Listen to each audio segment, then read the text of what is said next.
श्री विष्णु पुराण 34वां अध्याय पौंड्रक वध तथा काशी दहन। श्री मैत्रेय जी बोले, हे गुरु, श्री भगवान विष्णु ने मनुष्य शरीर धारण कर जो लीला से ही इंद्र, शंकर और संपूर्ण देवगणों को जीतकर महान कर्म किए थे, वह मैं सुन चुका। इनके सिवा देवताओं की चेष्टाओं का विघात करने वाले उन्होंने और भी जो कर्म किए थे, हे महाभाग, वे सब मुझे सुनाइए। मुझे उनके सुनने का बड़ा कुतूहल हो रहा है। श्री पराशर जी बोले, हे ब्रह्म ऋषि, भगवान ने मनुष्य अवतार लेकर जिस प्रकार काशीपुरी जलाई थी, वह भी मैं सुनाता हूँ, तुम ध्यान देकर सुनो। पौंड्रक वंशीय वासुदेव नामक एक राजा को अज्ञान मोहित पुरुष आप वासुदेव रूप से पृथ्वी पर अवतरण हुए हैं, ऐसा कहकर स्तुति किया करते थे। अंत में वह भी यही मानने लगा कि मैं वासुदेव रूप से पृथ्वी में अवतरण हुआ हूँ। इस प्रकार आत्मविस्मृत हो जाने से उसने भगवान विष्णु के समस्त चिन्ह धारण कर लिए और महात्मा भगवान कृष्णचंद्र के पास यह संदेश लेकर दूत भेजा कि हे मूढ़, अपने वासुदेव नाम को छोड़कर मेरे चक्र आदि संपूर्ण चिन्हों को छोड़ दे, और यदि तुझे जीवन की इच्छा है तो मेरी शरण में आ जा। दूत ने जब इस प्रकार कहा तो श्री जनार्दन उससे हंसकर बोले, ठीक है, मैं अपने चिन्ह चक्र को तेरे प्रति छोड़ूंगा। हे दूत, मेरी ओर से पौंड्रक से यह जाकर कहना कि मैंने तेरे वाक्य का वास्तविक भाव समझ लिया है। तुझे जो करना हो सो कर। मैं अपने चिन्ह और वेश धारण कर तेरे नगर में आऊंगा और निसंदेह अपने चिन्ह चक्र को तेरे ऊपर छोड़ूंगा, और जो तूने आज्ञा करते हुए ऐसा कहा है, सो मैं उसे भी अवश्य पालन करूंगा और कल शीघ्र ही तेरे पास पहुंचूंगा। हे राजन, तेरी शरण में आकर मैं वही उपाय करूंगा जिससे फिर तुझसे मुझे कोई भय ना रहे। श्री पराशर जी बोले, भगवान श्री कृष्णचंद्र के ऐसा कहने पर जब दूत चला गया तो भगवान स्मरण करते ही उपस्थित हुए और गरुड़ पर चढ़कर तुरंत ही उसकी राजधानी को चले। भगवान के आक्रमण का समाचार सुनकर काशी नरेश ने भी उसका पृष्ठपोषक अर्थात सहायक होकर अपनी संपूर्ण सेना लेकर उपस्थित हुआ। तदंतर अपनी महान सेना के सहित काशी नरेश की सेना लेकर पौंड्रक वसुदेव श्री कृष्णचंद्र के सम्मुख आया। भगवान ने दूर से ही उसे अपने हाथ में चक्र, गदा, शांग, धनुष और पद्म लिए एक उत्तम रथ पर बैठा देखा। तब श्री हरि ने देखा कि उसके कंठ में वैजंती माला है, शरीर में पीतांबर है, गरुड़ चरित ध्वजा है और वक्षः स्थल में श्री वत्सः चिन्ह है। उसे नाना प्रकार के रत्नों से सुसज्जित किरीट और कुंडल धारण किए देखकर श्री गरुड़ ध्वज भगवान गंभीर भाव से हंसने लगे और हे द्विज, उसकी हाथी घोड़ों से बलिष्ठ तथा निस्त्रिंश खड्ग, गदा, शूल, शक्ति और धनुष आदि से सुसज्जित सेना से युद्ध करने लगे। श्री भगवान ने एक क्षण में ही अपने शांग धनुष से छोड़े हुए शत्रुओं को विदीर्ण करने वाले तीक्ष्ण बाणों तथा गदा और चक्र से उसकी संपूर्ण सेना को नष्ट कर डाला। इसी प्रकार काशी राज की सेना को भी नष्ट करने से श्री जनार्दन ने अपने चिन्हों से युक्त मूढ़मती पौंड्रक से कहा।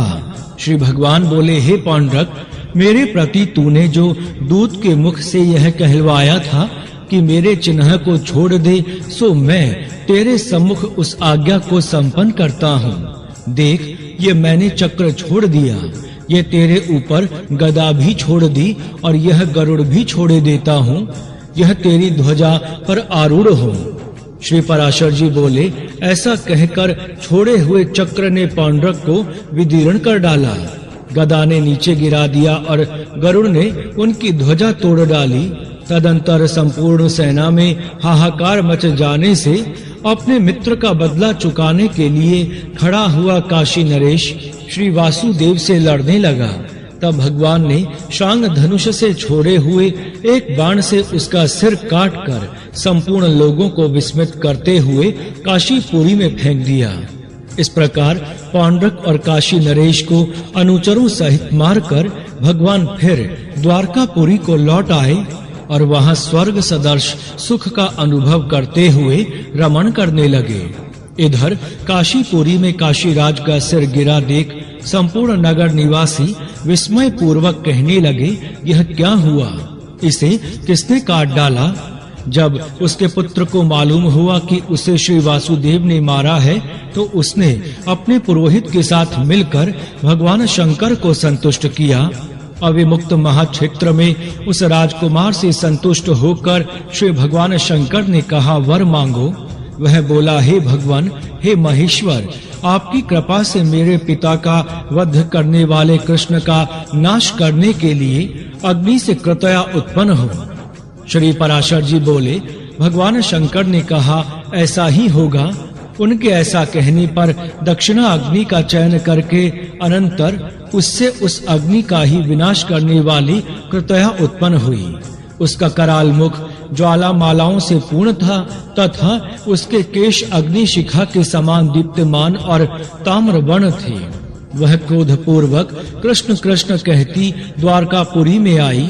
हे मुने, उसे देखकर लोगों ने भय विचलित नेत्रों से जगत गति भगवान मधुसूदन की शरण ली। जब भगवान चक्रपाणि ने जाना कि श्री शंकर की उपासना कर काशीराज के पुत्र ने ही यह महाकृतया उत्पन्न की है, तो अक्ष क्रीड़ा में लगे हुए उन्होंने लीला से ही यह कहकर कि इस अग्नि ज्वालामयी जटाओं वाली भयंकर कृतया को मार डाल, अपना चक्र छोड़ दिया। तब भगवान विष्णु के सुदर्शन चक्र ने उस अग्निमाला मंडित जटाओं वाली और अग्नि ज्वालाओं के कारण भयानक मुख वाली कृतया का पीछा किया। उस चक्र के तेज से दग्ध होकर छिन्न भिन्न होती हुई वह माहेश्वरी कृतया अति वेग से दौड़ने लगी तथा वह चक्र भी उतने ही वेग से उसका पीछा करने लगा।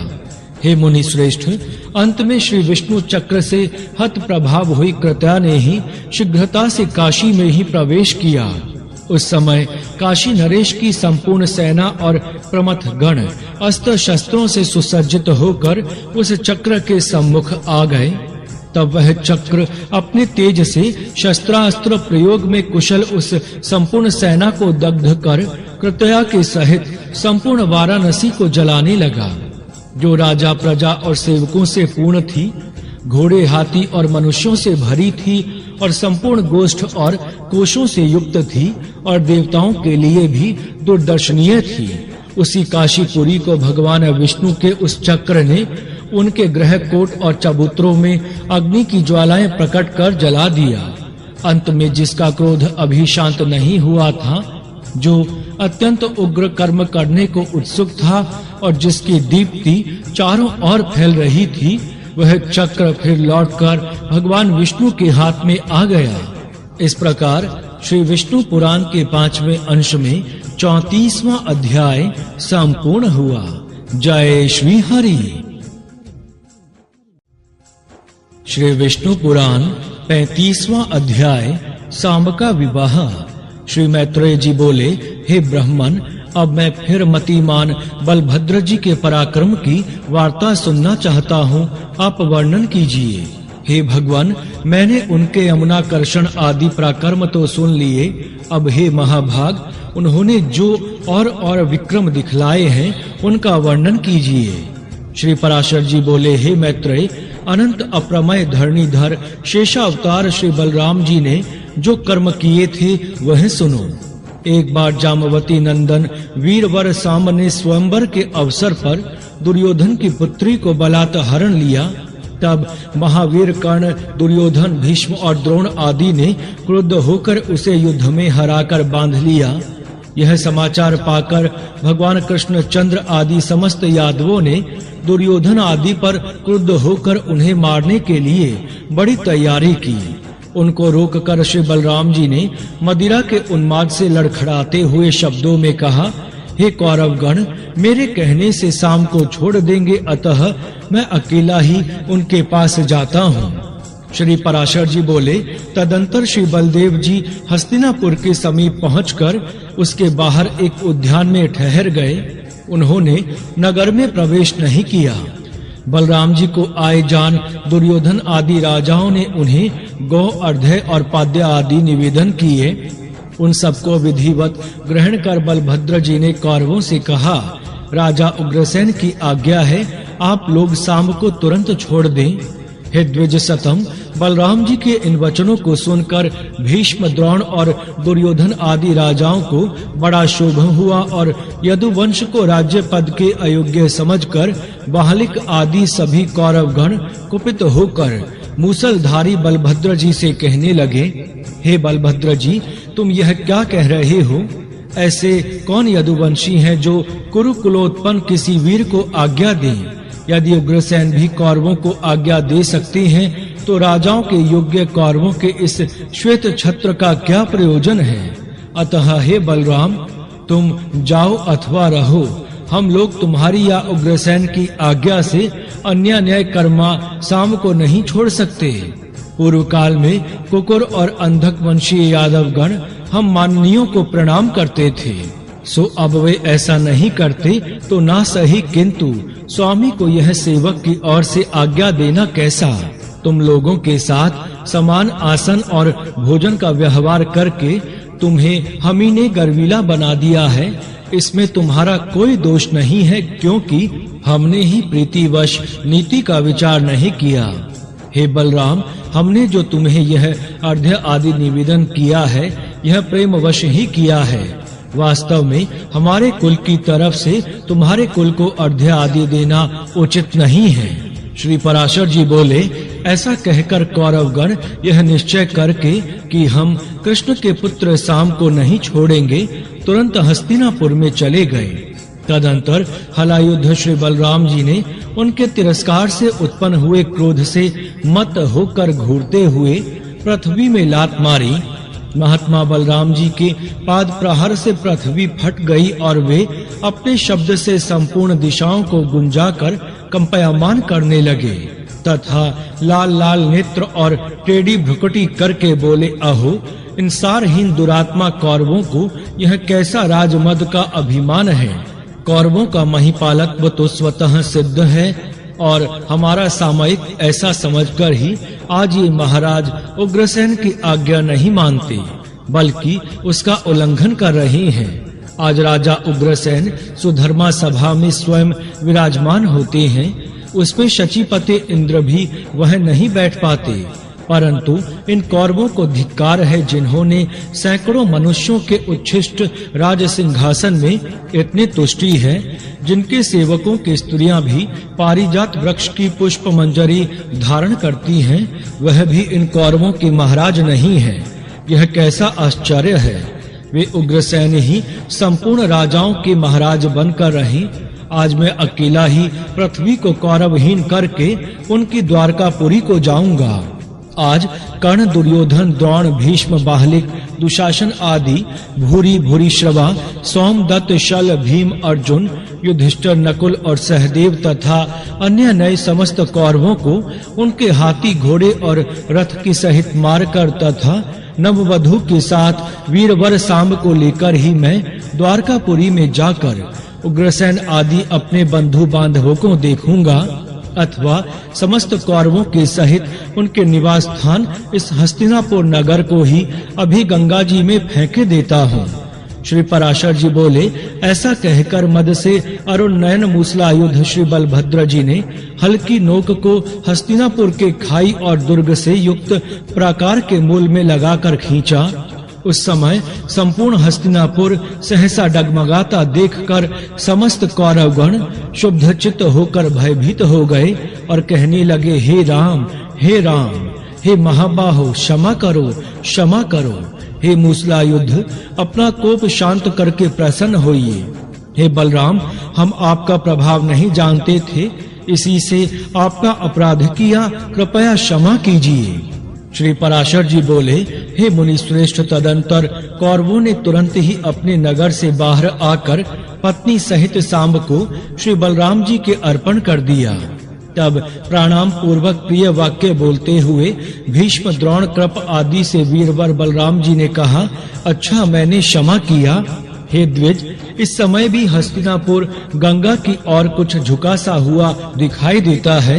यह श्री बलराम जी के बल और शूरवीरता का परिचय देने वाला उनका प्रभाव ही है। तदंतर कौरवों ने बलराम जी के सहित सांब का पूजन किया तथा बहुत से दहेज और वधु के सहित उन्हें द्वारकापुरी भेज दिया। इस प्रकार श्री विष्णु पुराण के 5वें अंश में 35वां अध्याय संपूर्ण हुआ। जय श्री हरि। श्री विष्णु पुराण 36वां अध्याय द्विदवध। श्री पराशर जी बोले, हे मैत्रेय, बलशाली बलराम जी का ऐसा ही प्राकर्म था। अब उन्होंने जो और एक कर्म किया था वह भी सुनो। द्विद नामक एक महावीरशाली वानर श्रेष्ठ देव विरोधी दैत्यराज नरकासुर का मित्र था। भगवान कृष्ण ने देवराज इंद्र की प्रेरणा से नरकासुर का वध किया था। इसीलिए वीर वानर द्विद ने देवताओं से वैर ठाना। उसने निश्चय किया कि मैं मृत्युलोक का क्षय कर दूंगा और इस प्रकार यज्ञ यज्ञादि का उच्छेद करके संपूर्ण देवताओं से इसका बदला चुका लूंगा। तब से वह अज्ञान मोहित होकर यज्ञों को विध्वंस करने लगा और साधु मर्यादा को मिटाने तथा देहधारी जीवों को नष्ट करने लगा। वह वन, देशपुर और भिन्न भिन्न ग्रामों को जला देता तथा कभी पर्वत गिराकर ग्रामादिकों को चूर्ण कर डालता, कभी चट्टानों को, कभी पहाड़ों की चट्टानों को उखाड़कर समुद्र के जल में छोड़ देता और फिर कभी समुद्र में घुसकर उसे शुभित कर देता। हे द्विज, उससे शुभित हुआ समुद्र ऊंची ऊंची तरंगों से उठकर अति वेग से युक्त होकर अपनी तीरवर्ती ग्राम और पुर आदि को डुबो देता था।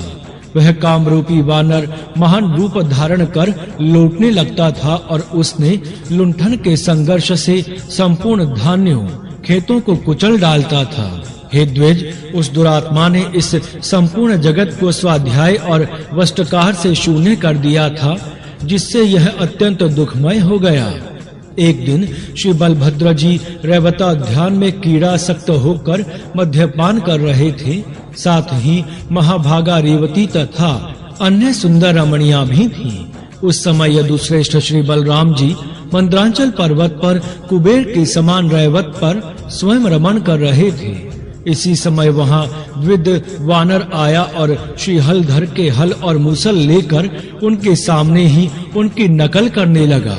वह दुरात्मा वानर उन स्त्रियों की ओर देख देख कर हंसने लगा और उसने मदिरा से भरे हुए घड़े फोड़कर फेंक दिए।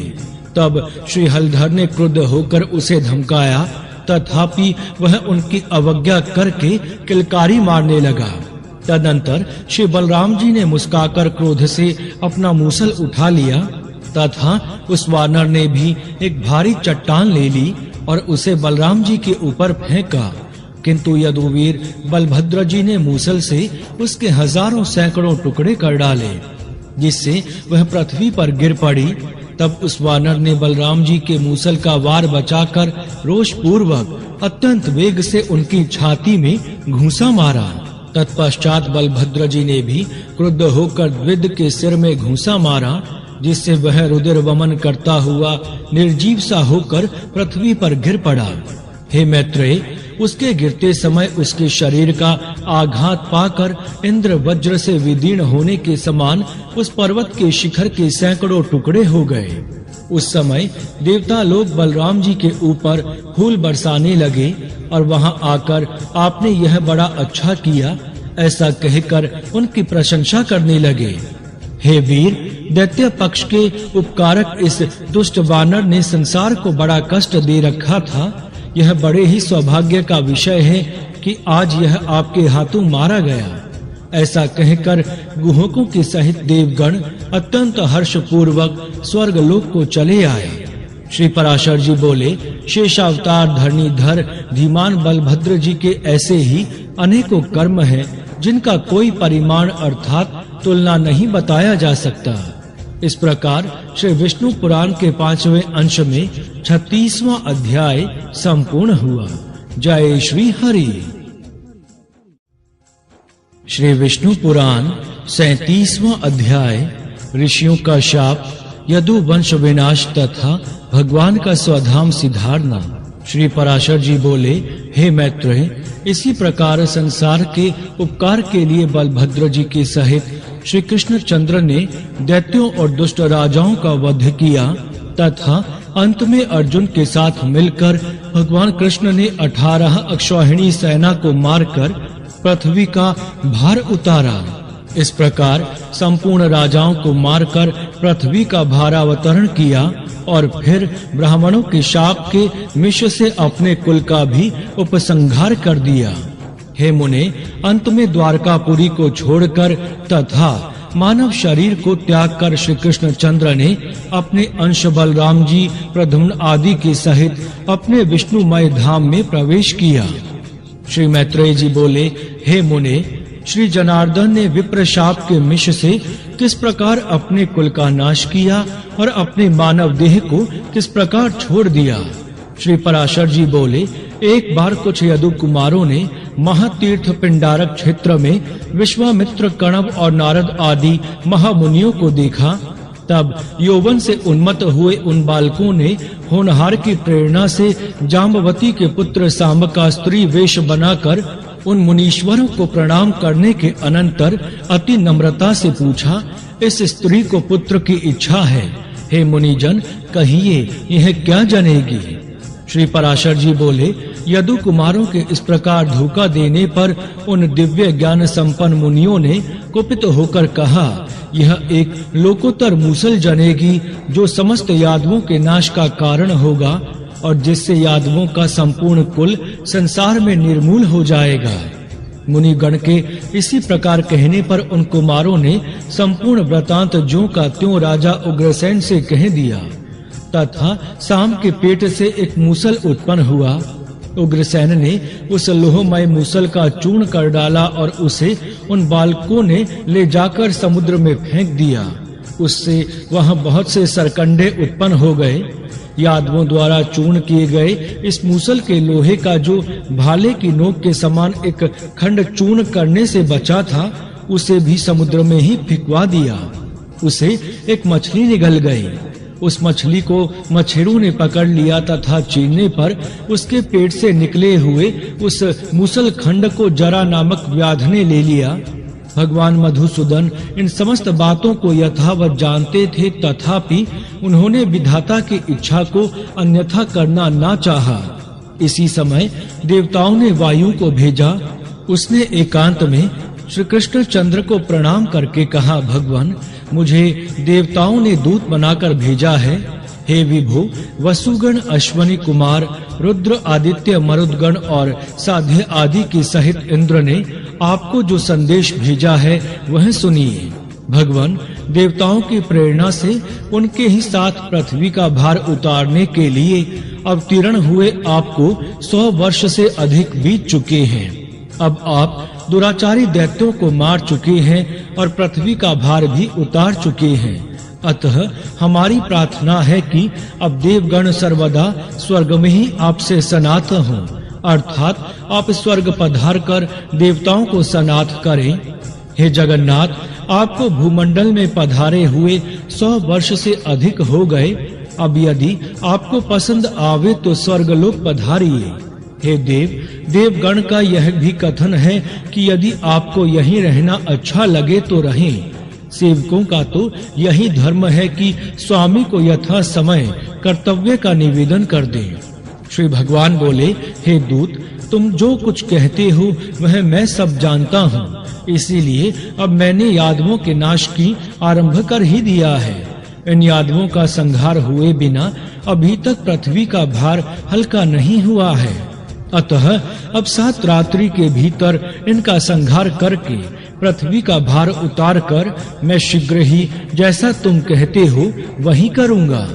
जिस प्रकार यह द्वारका की भूमि मैंने समुद्र से मांगी थी, इसे उसी प्रकार उसे लौटाकर तथा यादवों का उपसंहार कर मैं स्वर्गलोक में आऊंगा।